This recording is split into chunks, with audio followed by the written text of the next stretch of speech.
Brothers, this is a very serious matter that we're considering today, and we'll call it spiritual poison. Now think about poison. What's the best way to avoid being poisoned? Let's find out as we watch the following video.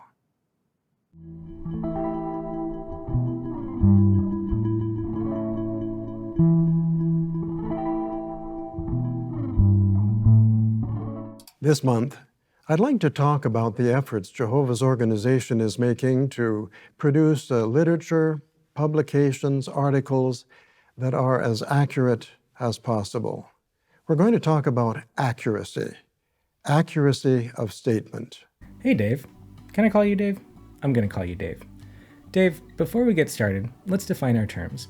You guys really seem to love dictionary definitions, and since this talk is about accuracy of statement, we should really make an effort to be as accurate as possible. According to the section Accuracy of Statement in the Watchtower publication Benefit from Theocratic Ministry School Education, accuracy of statement means to impart information that is in complete harmony with the facts. And that's important because, quote, accuracy in what you say reflects well on you, the organization with which you are serving, and the God you worship. So let's use that as a basis for which we'll judge our conversation today. According to the Oxford English Dictionary, accurate means correct in all details, exact, especially of information, measurements, or predictions. Used in a technical sense, accuracy means the degree to which the result of a measurement, calculation, or specification conforms to the correct value or standard, as in the accuracy of radiocarbon dating. A few antonyms to accurate include inaccurate, obviously, and also erroneous, misleading, and false. Erroneous means wrong or incorrect, as in, it's erroneous to claim that Jerusalem fell in 607 BCE. Misleading means giving the wrong idea or impression, as in, this Watchtower article contains a number of misleading statements. False means not according with truth or fact, incorrect, a lie. A lie is a false statement deliberately presented as being true, a falsehood. Great point, Garrett. Another definition might be made to imitate something in order to deceive, as in a false prophet. But let's not get ahead of ourselves. What were you saying, Dave? Now first, what's the responsibility of the writer of the article? When a writer submits an article for publication, he is expected to supply references from reputable sources to back up the facts that he's included in his article. And our research department will use those references to check the accuracy of everything. That approach sounds very reasonable and unbiased. Unbiased means showing no prejudice for or against something, impartial. Though I'm curious, what types of references do you use to check the accuracy of everything you print? Reliable, respected sources. I see. And what do you mean by a reliable source? What do we mean by a reliable source? Well, first of all, we go with encyclopedias, books, magazines, and then newspapers, basically in that order. Just to be accurate, encyclopedias are also books. And I agree with you, checking the facts is extremely important. We prefer encyclopedias over books, books over magazines, and magazines over newspapers, generally because newspaper editors have a hard time checking their facts. They have a very limited time in which to check their facts. Now, if they just take the time to check the facts, they'd see that they're being lied to, but they don't check the facts. I know. It really is a shame when people don't check the facts. It's become so easy to do in this day and age. And I also prefer encyclopedias over magazine articles. Biased viewpoints are frequently found in some magazines. Even encyclopedias, though, and books get updated, so we have to go with the latest edition of those. That's a really great point, Dave. After all, the body of knowledge in countless fields of study is always increasing as a result of new discoveries and research methodologies. For that reason, a reference book published today is likely to be more accurate than one published even 5 years ago. And a book written 5 years ago is likely to be more accurate than one written, say, 2,000 years ago. That's especially true for subjects such as geology, biology, archaeology, linguistics, and genetics, some of which didn't even exist as fields of formal inquiry until this past century. Could you repeat what you just said about using the latest editions of encyclopedias? We have to go with the latest edition. That makes perfect sense. So it's kind of odd that the 1985 Watchtower publication, Life, How Did It Get Here, by Evolution or Creation, cherry-picked the lines, its brain size and shape do fall into the lower range of modern man's, and the limb bones thus far discovered have been indistinguishable from those of Homo sapiens. Those two lines were taken from the 1976 edition of the Encyclopedia Britannica in order to insinuate that Homo erectus fossils were really just small Homo sapiens, despite the fact that the 1976 edition doesn't suggest that at all, and the distinction is made even more explicit in the 1981 through 1984 editions, which the creation book authors would have had access to. So your claim that We have to go with the latest edition. can't really be said to be accurate, as in correct in all details or exact. Now can it? We have to make sure that our sources are reliable. As for encyclopedias, individual entries are typically contributed by people who have dedicated their entire lives to learning about a certain subject, and those entries are then reviewed by several other people who have also dedicated their entire lives to learning about a certain subject. This reduces dogmatic views and appeals to authority, as is often seen in religious commentary, for instance. It's certainly not anything we want to say the faithful slave is guilty of. As Carl Sagan wrote, arguments from authority carry little weight. Authorities have made mistakes in the past. They will do so again in the future. Perhaps a better way to say it is that in science there are no authorities. At most, there are experts. This is a theocracy ruled by God, not a collection of man-made decisions. This is governed from heaven. And of course, even experts make mistakes. No one knows everything about anything. Anyway, what were you saying? When a writer quotes an expert, our researchers will ask, who's this expert? What's his reputation? Is he working for a particular organization? So I think it's fair to ask, what are you an expert on, Dave? I know that you were born in 1944, began pioneering at 19, attended Gilead at 23, joined the Bethel family when you were 46, became a helper to the writing committee at 54, and joined the governing body a year later. In other words, you're a lifer. Fond memories. As for your reputation, well, it's become clear from watching countless hours of your talks that you fancy yourself something of a Bible scholar and watchtower historian. And that's probably how you're perceived by the lackeys and sycophants who you've surrounded yourself with for the last 3 decades or so. What do you think they'd say about you? So strong, so spiritual, so intelligent. Also, I've heard that you don't cast any reflection of mirrors, but to be fair, I haven't personally verified that. An accusation, a rumor. That's just what I heard. Is he working for a particular organization? Yes, God's one true organization, allegedly. Does this organization have an agenda? Oh, yes it does. Is it a special interest group? I don't know. Is protecting child abusers and destroying families considered a special interest these days? If so, then yes. If we find that the goals of the organization are questionable, we won't use the quote, even if it's a really good quote. See, this is one place where you and I differ, because whenever I see the questionable goals of your organization promoted in print and video, I'm going to use those quotes, especially if it's a really good quote. By good, I mean ridiculous. This is Brett Cox, Michael Banks, and in case you're wondering, they're not real Bethel waiters. Instead, they both work as secretaries in the office of the teaching committee, but we've impressed them into service today. Thank you, Brett and Michael. And in case you were thinking it, this is not a Watchtower cooking show. This represents poison, pouring poison on the bread. Jehovah discards the person like a piece of garbage. Right, the way a narcissist would. This is garlic powder. The sin of Adam tainted our pure relationship with Jehovah. What? Garlic bread? The garlic powder represents inherited sin and imperfection. Garlic bread? Now, that garlic powder is not poison. The bread is still edible. Garlic? Bread? But if we continue to veer away from the leading of God's Spirit, we sadden Him. We grieve the Spirit. Am I hearing you right? Garlic bread? Now, suppose that a writer wants to quote something from a book. In the reference material, he'll supply a photocopy of the quote in the book, but very often he'll give us 2 or 3 pages before the quote and 2 or 3 pages after as well. And that way, our researchers can examine the quote in context to make sure that what we're saying in print is really what the author of the quote had in mind. Dave, once again, I completely agree. Context and the author's original intent are so important. Can you offer any examples? For example, an evolutionist might make a statement which, on the surface, appears to confirm his support of creation. Or perhaps an atheist will make a statement that seems to indicate that he believes in God. But when you examine the quote in context, you realize that that isn't what the author had in mind at all.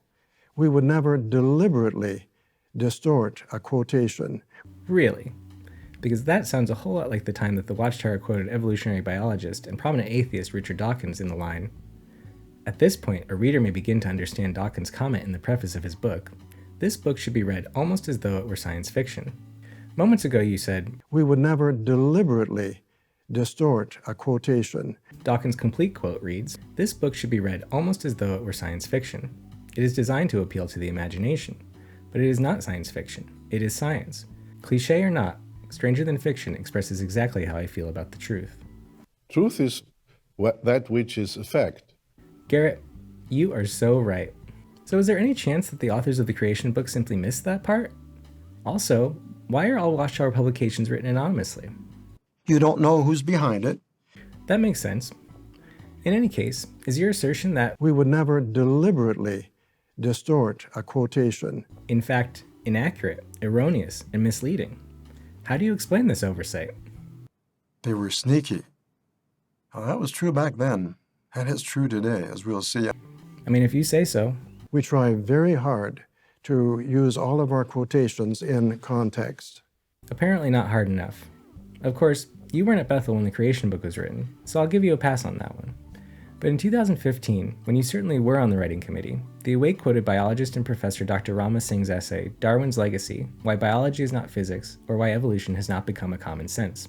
The article quoted Dr. Singh as saying, "The opposition to evolution goes beyond religious fundamentalism and includes a great many people from educated sections of the population, including biologists, non-biologists, and the lay public," while omitting the context and entire point of the essay, which is that, quote, "There are several reasons why facts of evolution are not easily comprehensible to the general masses."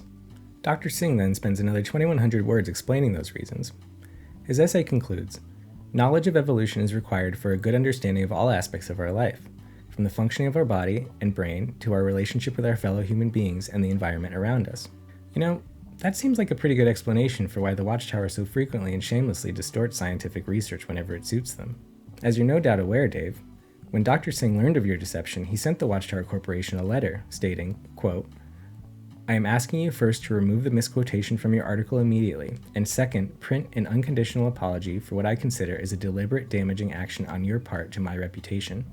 If I may suggest, as an organization, you should stop wasting your time in perpetuating lies against evolution." The Watchtower quickly and secretly removed that quote from the online version of that Awake, but it has never published an apology for misquoting Dr. Singh. Thoughts? Well, those are just two examples. And as you know, there are many more. Okay then. It's important to keep up with the very latest research. Something that was stated years ago as a fact may have been disproved. You're just messing with me now, right? And the reason why is obvious. Someone may spend his entire life researching a very limited point in history, a very small point in history. And of course, if he spends so much time researching, he's going to uncover things. And so it's not surprising that from time to time we have to adjust our view of some historical points. Yeah, that's exactly the point I was making earlier about expertise. And yet the Watchtower has misquoted actual experts, typically without citing the source material or even the author's name, literally hundreds of times, and on subjects ranging from evolution to the date of Jerusalem's destruction to the pagan origin of wedding rings. And then you sit there and say, We would never deliberately distort a quotation. That's not accidental, Dave. That's just lying. A German proverb says, "Who lies once is not believed even if he says the truth." Loesch, you're on fire today. Such an important insight. And don't even get me started on the Watchtower's well-documented history of plagiarism. We have to check, check, check. And later on in this discussion, we're going to consider some examples of it. It'll be fun. You'll love it.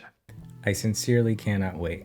Now, someone might ask, why is it necessary to be so picky, to be so fussy about accuracy? Well, it clearly isn't, and you clearly aren't, but whatever. Tell me why. And an answer I like to give an experience that I heard about a few years ago. In Northern Europe, there was a man who accepted a Bible study from Jehovah's Witnesses. And when he was asked what motivated him to want to study, he said, "I read an article in your Awake magazine on trees." Now, I happen to be a bit of an expert on trees. And after I read the article, I said to myself, that article was so well documented. It was so precise. Any organization that is that careful when writing about trees is going to be just as careful when teaching me the Bible. And on that basis, he accepted a Bible study. That man's name? Paul Bunyan. Now, an area where great care needs to be taken is when we're quoting statistics. Speaking of statistics, exactly how many pedophiles' names are in the Watchtower secret database? 23,720. That's confessed pedophiles, not victims. God only knows the true number of victims. And that was 20 years ago, so that number is surely higher now. Care is also taken when quoting personalities of the past. Now, suppose we want to quote something that Napoleon Bonaparte said, the French general. Oh, that Napoleon Bonaparte. Well, being French, Napoleon spoke French. More accurately, because accuracy is so important to you, Napoleon also spoke Corsican, Italian, some German, and a little English. And just curious, is the quote you're referencing, "I reign only through the fear I inspire"? Because that may as well be printed on the Watchtower's masthead. Either that or, if you wish to be a success in the world, promise everything, deliver nothing. So if we're quoting it in English, that means that somebody translated the quote from French into English. But did he translate the quote correctly? Just out of curiosity, is there anyone at all on the Watchtower's writing or translation departments who's fluent in Biblical Hebrew, Ancient Greek, or Aramaic? I'm pretty sure there isn't, and although Fred Franz, the Watchtower Corporation's third president and primary New World Translation translator, claimed to be able to translate Hebrew, he was suddenly unwilling to do so while under oath at a Scottish court in November 1954. The truth is that Frederick Franz was as much of a Bible scholar as you are, Dave. By which I mean, not one. Now, as we age, our memory can play tricks on us, and our researchers are aware of that.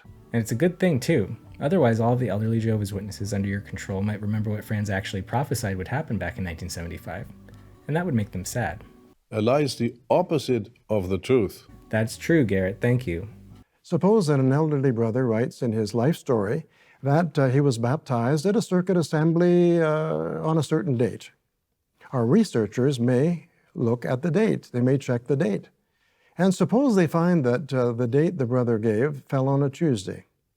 Now, what are the chances that there was a circuit assembly on a Tuesday? There may have been, but they're going to check. Is the brother's memory failing him? If they can't confirm the date, they may ask someone to help the brother to remember the date more correctly, more accurately. Perhaps someone was baptized at the same circuit assembly as he was, and perhaps that person has an accurate note of the date. Perhaps. You wouldn't want to mislead your readers about a circuit assembly happening on a Tuesday. That wouldn't be correct in all details or exact. What an embarrassment to Jehovah that would be. Our translators also go to great lengths to present accurate information to the brothers and sisters. Some time ago, the Awake magazine published an article on a very rare species of butterfly. Now, with all animals and insects, we provide our translators with the Latin name of the animal or the insect. And so our translators had the Latin name, but in one large country, they were unable to find the name in the vernacular. Oh, who gives a shit? What else? Well, now, how well would you do in spotting a statement that is slightly off and making it more accurate? Pretty well, I'd imagine. Would you like to find out? Of course I would. Of course you would. It'll be fun. So let's take a quiz that I'll call You Be the Editor. Okay, I'll be the editor. Let's do this. We're going to put a number of statements on the screen, and there's a problem with each one of them. Now, your job is to figure out what's wrong, why it is wrong, and then suggest how to fix it. It's going to be fun. You know, Dave, the more you tell me it's going to be fun, the less fun it actually is. Like spending vacations doing unassigned territory. Come on, let's go. I'll be the editor. Here's the first statement. According to the Smithsonian Knowledge Encyclopedia, the Egyptian Sphinx was constructed around 2550 BCE. The Egyptian Sphinx was constructed around 2550 BCE. You want to say that again, but even slower this time? You want me to say it? The Egyptian Sphinx was constructed around 2550 BCE. That sounds accurate. But hang on, let me check your reference because, we have to check.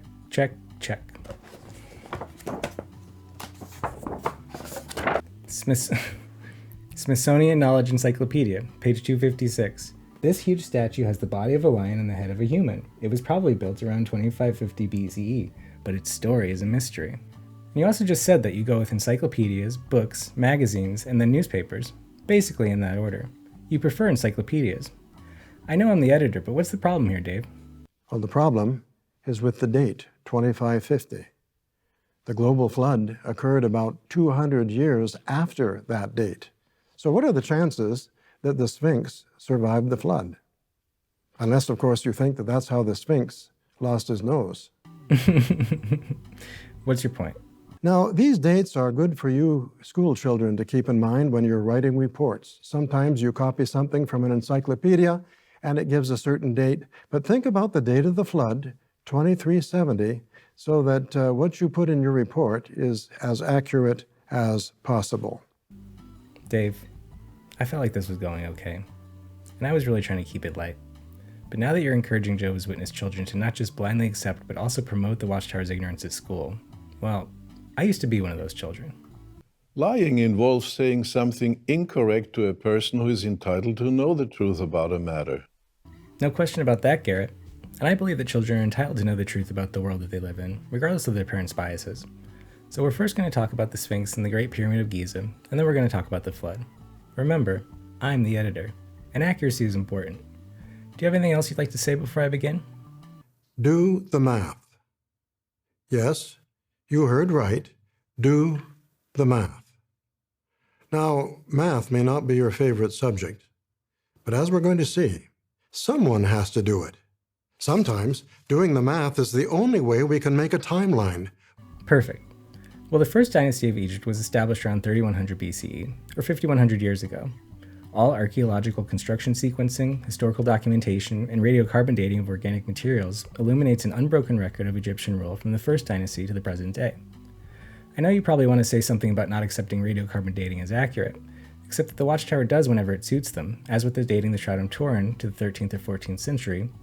And in any case, to reject radiocarbon dating is equivalent to saying that you reject both chemistry and physics, which you also often do, but we'll get to that in a moment. As you already noted, the Smithsonian Knowledge Encyclopedia says that the Sphinx was built around 2550 BCE, and that the Great Pyramid was likely completed around 10 years earlier, in 2540 BCE.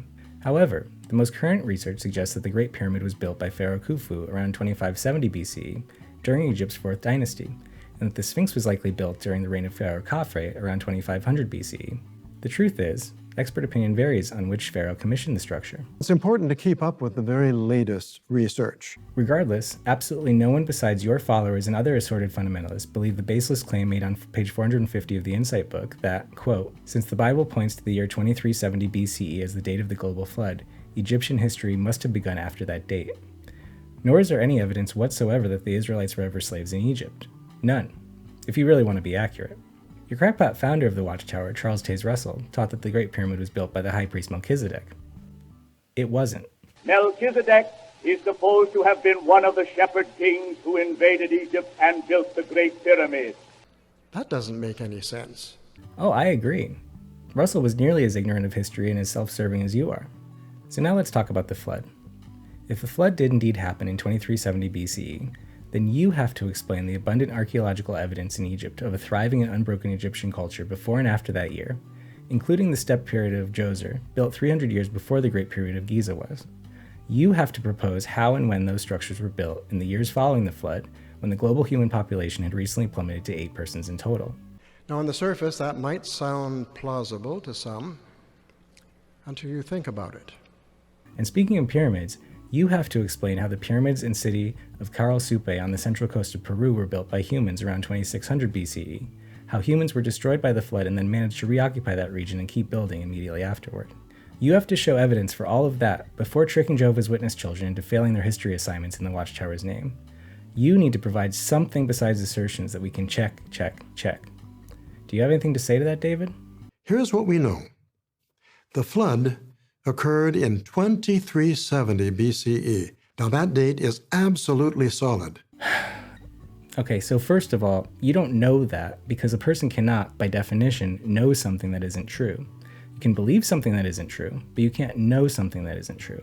But acting like we know something when we don't is actually dishonest and probably motivated by pride. This is Epistemology 101. Epistemology is a study of knowledge. You probably haven't heard of it. If you'd like to figure it out for yourself, you can look it up under chronology in the Insight book. The Insight book is not, and has never been, a reliable source of information about anything except the Watchtower Writing Department's ignorance going all the way back to Russell's day. 2370 BCE, that's the flood. Based on what? I asked them. Well, we looked at all the people in the Bible and we added them up all the way back to Adam and Eve, their ages. Well, how fucking scientific. Okay. I didn't know that you'd gone to so much trouble there. That's good. Now, regarding the flood, I'm not going to get into C.T. Russell's belief in the Valian theory of cosmogony, which was invented by a Quaker farmer at the close of the 19th century, and claimed that When the earth was molten, its water and minerals were thrown off a great distance in gaseous form. As these cooled and took shape, they constituted great rings at a distance from the earth. God made the firmament in the second or Paleozoic day, and separated the waters which were under the firmament from the waters which were above the firmament. We follow the theory that each of the 7 days of the created week was a period of 7,000 years. This 7 times 7,000 equals 49,000 years, ushering in a grand jubilee epoch. Okay, I got one word to ask you. One word question. Ready? Dinosaur. Dinosaur fossils. How does that fit into your scheme of life? Let me sit down and strap in.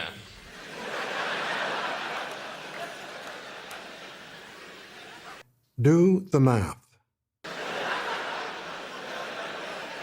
Thank God I'm strapped in right now here, man. I think God put you here to test my faith, dude. These rings or belts of water and minerals followed each other as great deluges upon the earth, perhaps thousands of years apart. The deluge of Noah's day was the last of pure water only. These, according to the divine intention, so increased the pressure on the crust of the earth as to cause it to buckle or wrinkle. These depressions became ocean beds, and the upheavals became mountain ranges. We deeply appreciate the spiritual heritage that was passed on to us by the early Bible students. I'm not going to get into that, even though the Watchtower continues to promote that ignorance to this day, including, once again, to Jehovah's Witness children. In the beginning, there was nothing but one big ocean of water. So we need to speak openly and honestly with each other, not withholding bits of information that could change the perception in the listener or mislead him. Thanks, Garrett. If humans have been on the earth for longer than 6,000 years, then there isn't any particular reason to expect Christ's 1,000-year reign to occur very, very soon. The Watchtower doesn't bring that up much anymore, but it's a fundamental doctrine baked in from the start, and it can't be revised now. I'm not going to bring up the massive amount of evidence for human habitation throughout the planet long before 40-2060 BCE, including at Jericho dating back 12,000 years. I'm not going to bring up the feasibility of 8 people building a wooden shape that is claimed to have been larger than the SpaceX Starship, and I'm not going to bring up any geological, biological, linguistic, or genetic evidence against that hypothesis. I'm not going to do that. Instead, I'm just going to ask you one simple question, Dave, and I really, really want you to think about it. Genesis chapter 7, verse 21 through 23 unequivocally states that, quote, all living creatures that were moving on the earth perished, the flying creatures, the domestic animals, the wild animals, the swarming creatures, and all mankind. Everything on dry land that had the breath of life in its nostrils died. So he wiped every living thing from the surface of the earth, including man, animals, creeping animals, and the flying creatures of the sky. They were all wiped off the earth, only Noah and those with him in the ark survived. Now, if all animal life on earth emerged from Noah's ark somewhere, according to the Watchtower, in Armenia 44 centuries ago, then you need to tell me how every kind of creature on the ark, every single breeding pair, all of them suddenly critically endangered, with each kind of animal having special dietary and climatological requirements, how did all of those animals get to the unique ecological niches where they reside today? In other words, how did 2 kangaroos hippity-hop from Armenia to Australia, a distance of 7,200 miles, much of it ocean, without leaving behind any trace of that journey in the years following 2370 BCE, and flourished there, and only there. Same for the flightless moa birds of New Zealand, the pandas of southwest China, the emperor penguins of Antarctica, the bison of North America, the codcods of Chile, the lemurs of Madagascar, and the land-bound giant tortoises of the Galapagos Islands. And not just those obvious examples. How did millions of unique and magnificent creatures, most of which cannot fly or swim great distances, make their way to such diverse and specific regions of the world without leaving a single trace of evidence of those post-2370 BCE travels? Because what you're describing is the plot of Homeward Bound, The Incredible Journey, happening recently, on a planetary scale, and involving millions of different species. How did that happen, David? Now, let's go on to the next one. In 29 CE, Jesus was baptized by a close relative, John the Baptizer. Oh, are we still playing You Be the Editor? All right, they weren't close relatives? Final answer. Well, 29 CE, that looks right. And we know that Jesus was baptized by John, that's right. So the problem must be close relative, and it is. Get in, my son. Now, both of Jesus' parents were of the tribe of Judah, and their parents were of the tribe of Judah.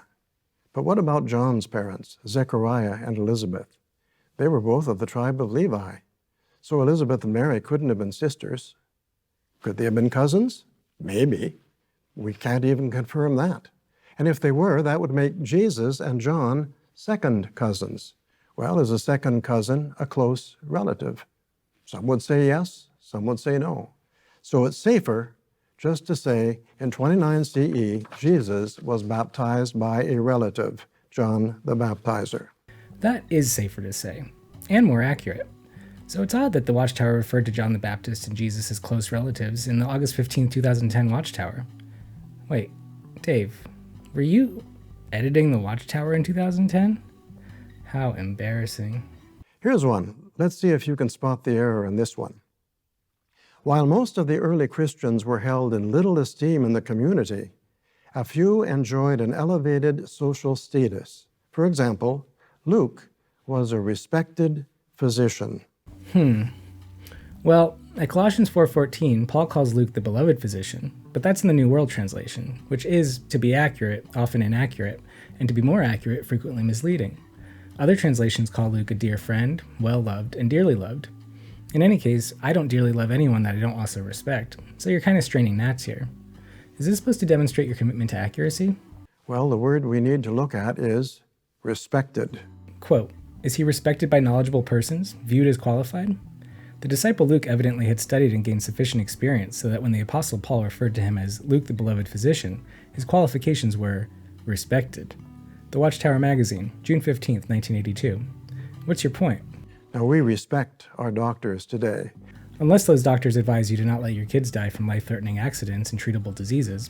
But okay, sure. But was that the case in the first century? A reference work says this about first century physicians. Many doctors were freed Greek slaves. Hence, the social standing of doctors was quite low. Because recovery rates were so low, many people were skeptical or even scornful of doctors. Seriously, Dave, why don't you ever reference your sources? Don't want to set a precedent? Note this statement from the first century. Until recently, Diabolus was a doctor. Now, he's an undertaker. He's still doing as an undertaker what he used to do as a doctor. Not very flattering, is it? Well, in this case, we'd probably have to use a different example. Yeah, but why would you bother? That quote is by Marcus Valerius Martialis, a Roman poet from Spain. He was making a joke. You know what a joke is, don't you, Dave? Oh yeah, how could I forget your line earlier about the Sphinx's nose? Here's one. In 325 CE, the Roman Emperor Constantine established Christianity as the official religion of the Roman Empire. 325 CE, an official religion. Final answer. Well, 325 CE, that looks right. And Constantine, that looks right. No, 325 CE was the Council of Nicaea. Constantine declared tolerance for Christians through the Edict of Milan in 313 CE. But look at the word official. Official religion. Constantine never established Christianity as the official religion of the Roman Empire. In 313, he did make it legal to be a Christian, but paganism was still one of the official religions. What did I say? Apostate Christianity didn't become the official religion until 391 CE. By Emperor Theodosius I, yes.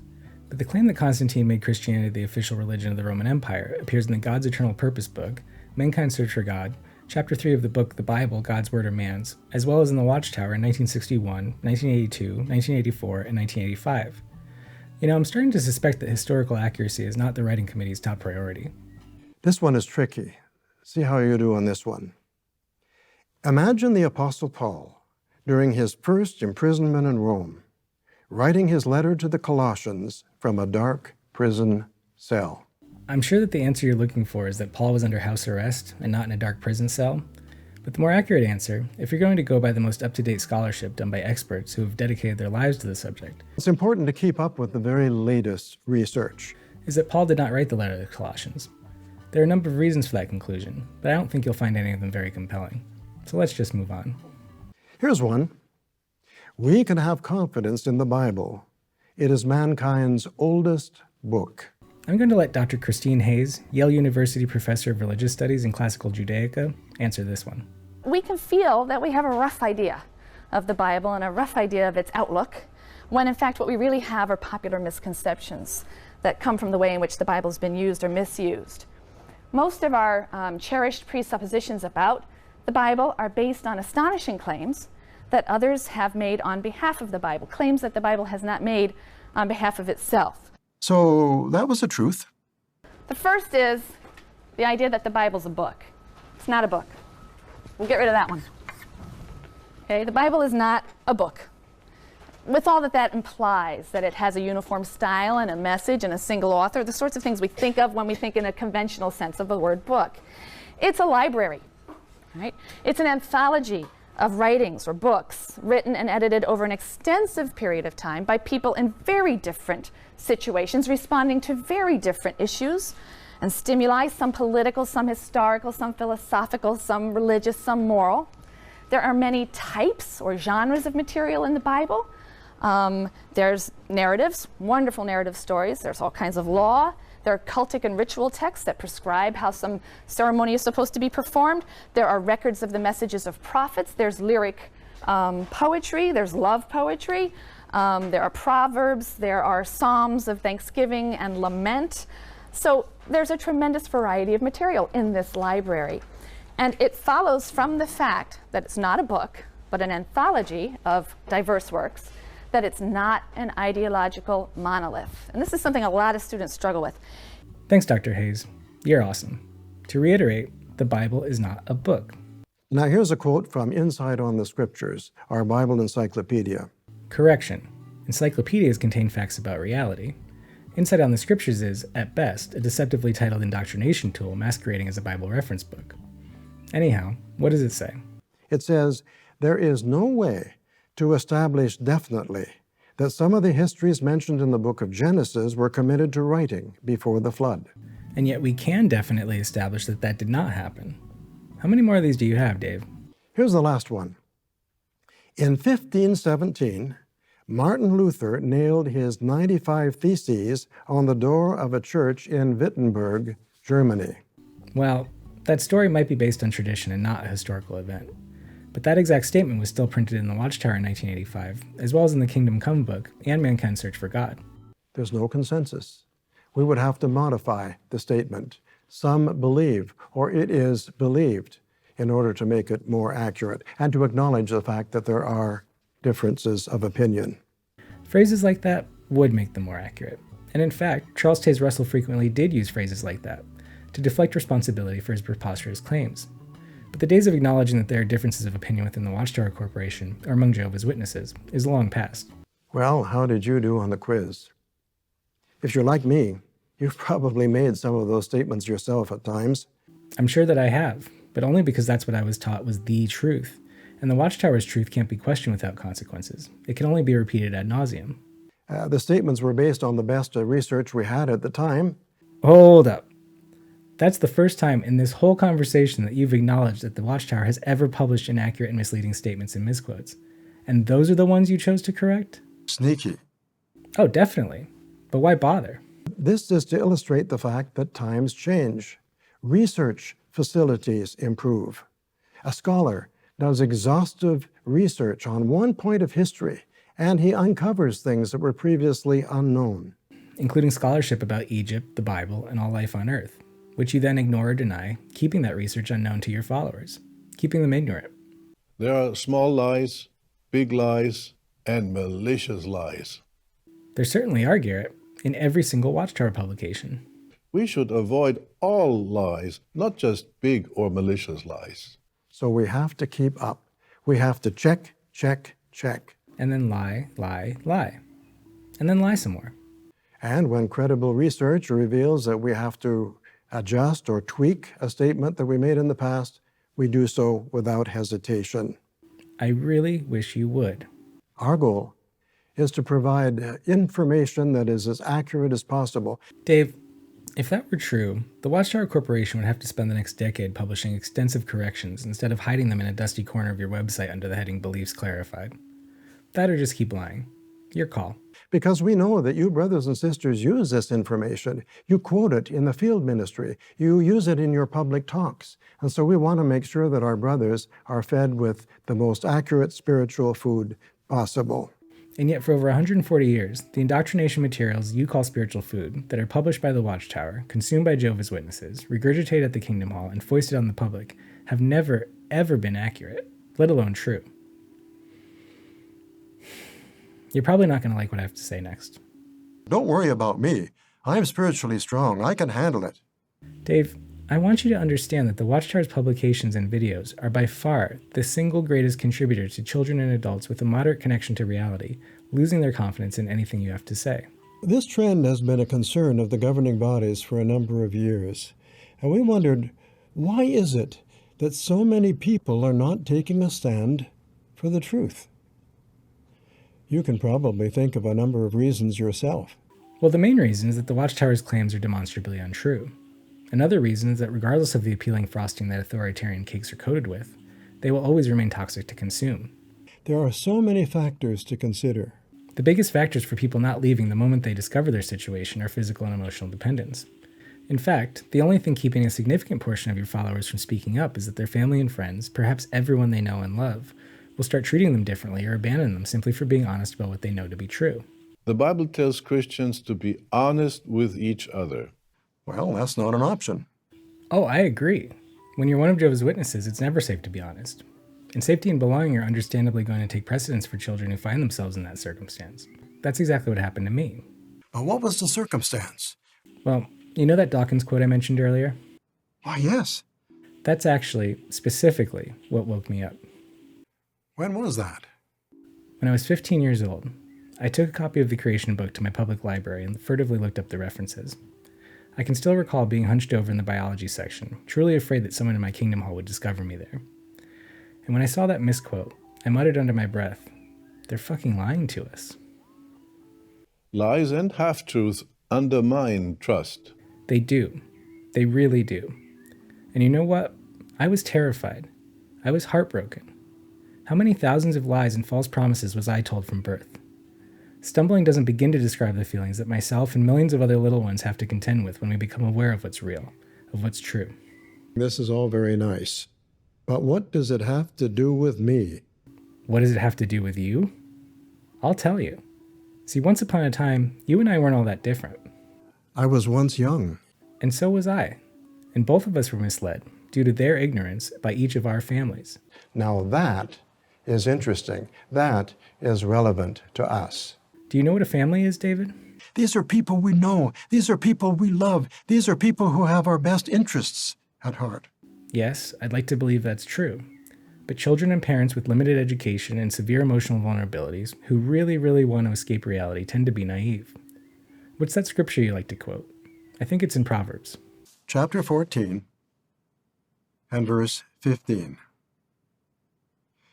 It says, the naive person believes every word, but the shrewd one ponders each step. Yeah, that's the one. Thank you. Naive means showing a lack of experience, wisdom, or judgment. For example, the rather naive young man had been totally misled. Children are naive, David.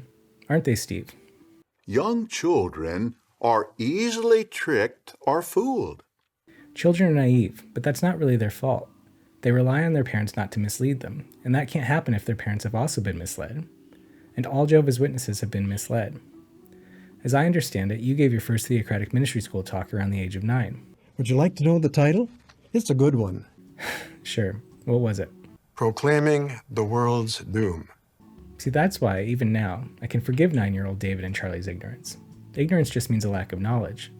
But what I cannot and do not forgive is the commitment that you and your coterie regularly demonstrate to cultivating and emotionally incentivizing ignorance of your crimes, of reality, and of ourselves. See, children are naive, but they aren't stupid. And every Jehovah's Witness kid has had questions like I did. So, whom did they turn to? They turned to their families, which I did. I did share my questions and concerns with my family. And we know what those people would say. What would you guess that they said?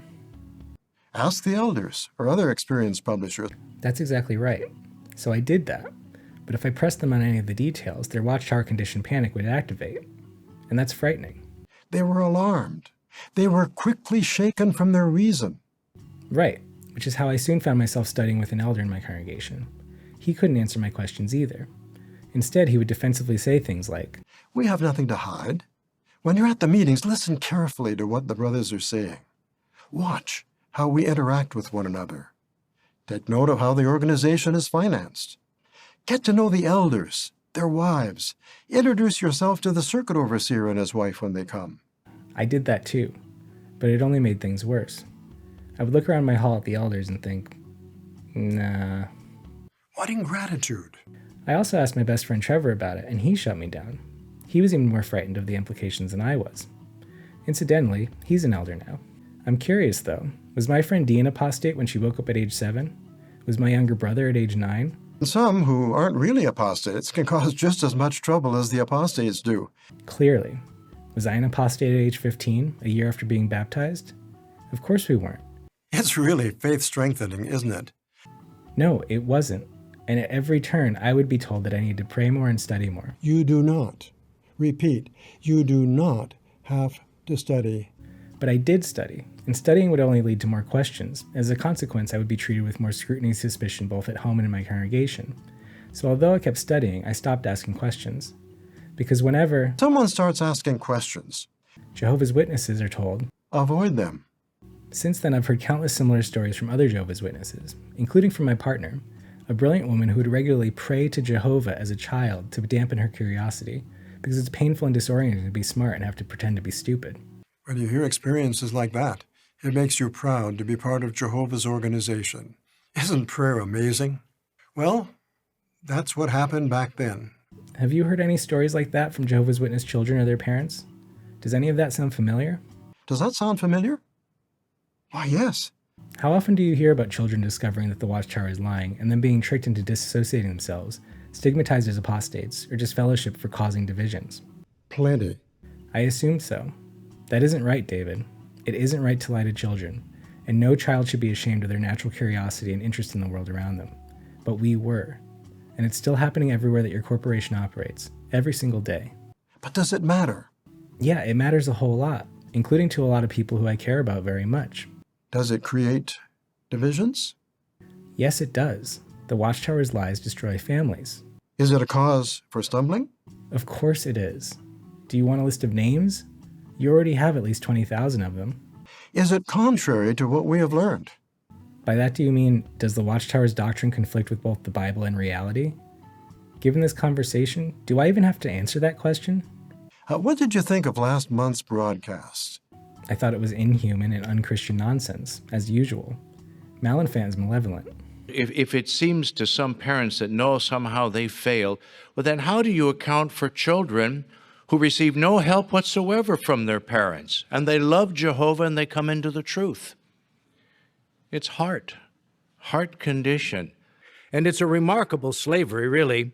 Do you think the brothers who write Watchtower articles are living in the real world? Absolutely not. They live at Bethel, with you. This is very important, and it's very enlightening. Thank you. I think so too. Now let's stop here and be very clear. All of this material has been very, very good. But times change, and people's needs change as well. People's needs do change, particularly through childhood. And children need more than your apocalyptic murder god fantasies, enforced ignorance, and threats of abandonment to develop into healthy adults, mentally, emotionally, and physically. I can imagine that this is very upsetting for you. It's downright sadistic. Hey Steve, guess what thousands of former Jehovah's Witnesses need after being raised in your organization? Extensive therapy. That's right. So do you and your fellow maniacs accept any responsibility for the harm that you've caused and are causing to children, families, and individuals? No. It is extremely unlikely. No. That's not our position. No. There's no need. No. We would never, ever. No. What could be clearer than that? Well, maybe you can think of a better answer, but you get the idea. No, I think I understand perfectly. You demand total authority and accept zero responsibility. Hey Garrett, why do the Watchtower's leaders, lawyers, and lackeys behave this way? Because they love the darkness rather than the light. The truth may expose their sinful conduct, and they may not have the humility to want to repent and change. Thank you for your candor, Garrett. But what about us today? What's the takeaway? Well, I know how you like Napoleon quotes, and Napoleon once said, "Nothing is more difficult, and therefore more precious, than to be able to decide." I never got to decide. None of us do. And I know that you didn't either. So what would you say the takeaway is? Don't believe everything you read. That's correct, which is why it's so infuriating to hear you tell Jehovah's Witnesses disingenuous things like, Our love should be for the truth and not for a particular doctrine or teaching. and, When you hear something, check it out. Don't just circulate it, don't just believe it, check it out. you say that, but then you punish people mercilessly when they actually do it. It would be one thing if you were still a child, but you're a grown man who is clearly committed to ignorance and deception. I believe that you do this because your entire identity is invested in those lies, and you lack the character or humility to admit that you wasted a life promoting them. We're imperfect, of course, and we are going to make mistakes. And when we do, we have to correct them. You know, something I've realized during this discussion is that you are an expert, David, an expert on a special brand of ignorance. Your expertise lies in lying, and your credibility is wholly contingent on keeping Jehovah's Witnesses even more ignorant than you are. You became a king of fools by fooling people. Our goal is to do the best we can in all our imperfection. That is my goal as well, except I'm actually interested in and in reasonable contact with reality. I care about what's true more than the truth. It's unlikely that the whole truth will ever come out. Actually, neither side probably wants the whole truth to come out. I do. Believe me, I do. Hey Garrett, can you think of any reason that the governing body doesn't want the whole truth to come out? The truth will set you free. Yeah, that makes sense. How does it make you feel? Do you feel upbuilt? No, I feel duped. Or more accurately, I feel exploited. I'm grateful. The Jehovah's organization takes accuracy so seriously. It gives me confidence. Well, misplaced confidence is the lifeblood of con men and narcissists, so that's no surprise. Let's continue. All right. What's left to say? I understand we do need some help with this, but what are you doing about it? I'm doing this. I'm researching your lies and exposing them on YouTube in what I hope is an informative and entertaining way, which simply wasn't possible when I was growing up. They didn't have YouTube in those days. Exactly. Not in mine, and definitely not in yours. So you are not prepared for what's coming. And I'm not alone. There are many others. But what about others? How do they feel? I'd say that the ones I know are motivated, funny, caring, committed to healing, and well prepared for this return to the roost. Also, JW broadcasting was an enormous tactical blunder. Do you realize that the madness on display in each new video wakes up some small portion of the worldwide brotherhood? Or that you, Tony, Steve, Sam, Ken, Jeff, Mark, and Garrett are easily the 8 most effective counter-arguments imaginable to remaining Jehovah's Witnesses? Do you realize that for every video that's defecated out of Bethel, dozens of response videos appear within days, many of which are more creative, compelling, and accurate than the very best source material that you can produce? Those videos are viewed not only by former and current witnesses, but also by millions of worldly people who might otherwise remain susceptible to your lies. People who are never going to give you their hard-earned money and will never sacrifice their children's hearts, minds, and lives to you. What those people will do is ask active, believing Jehovah's Witnesses reasonable, informed questions that will only further undermine your control. Hey Garrett, tell David why this is necessary. It's necessary to defend the truth because in today's world, truth is being attacked and distorted. Yeah, that's right. Wouldn't you feel awful if negative comments you made were responsible for someone leaving the truth? I know you wouldn't want that to happen. So please, please, be careful about what you say. I can assure you that I'll be kind, and I'll be accurate, and that I'll always try to say true things for good reasons. If you think about it, I'm just doing exactly what I was trained to do from birth, sharing the Watchtower's message and methods tirelessly and with anyone who will listen. I am a witness after all, and witnesses testify to what they know to be true. The truth is invincible. It really is. Truth is powerful, and sharing it is going to accomplish something really important. Something described at Matthew 18, verse 6. Let's read that. I don't actually have my Bible handy. Let's have Let read it. Steve? Matthew 18, verse 6, Jesus says, "But whoever stumbles one of these little ones who have faith in me, it would be better for him to have hung around his neck a millstone that is turned by a donkey and to be sunk in the open sea." Interesting that Jesus should mention this, with all the important things that Jesus taught. Yeah, and I suspect that he meant what he said. What's the lesson? Yo, Steve, what's the lesson? Well, with graphic language, Jesus describes how that if we cause someone to become a spiritual casualty, we could actually bring eternal doom upon ourselves. Eternal doom, David. How does that make you feel? Sad, uneasy, uncomfortable. Well, I appreciate you hearing me out. Do you have anything you'd like to say before we end things here? I'd like to say a kind word. This is war.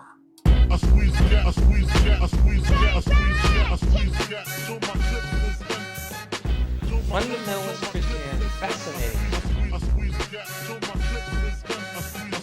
Fundamentalist Christians who believe the Bible is the exact Word of God, including that wacky fire and brimstone Revelations ending. Proclaiming the world's doom. They believe the Bible is the exact Word of God, then they change the Bible. 3 words. New World Translation. You probably noticed some word changes already. We simply cannot go beyond what is written. In order to be part of this generation, someone would have had to have been anointed before 1992, because he would have to have been a contemporary of some of the first group. We simply cannot go beyond what is written. Now, in the 3 talks that follow, there are going to be important clarifications in our beliefs. I think what God meant to say.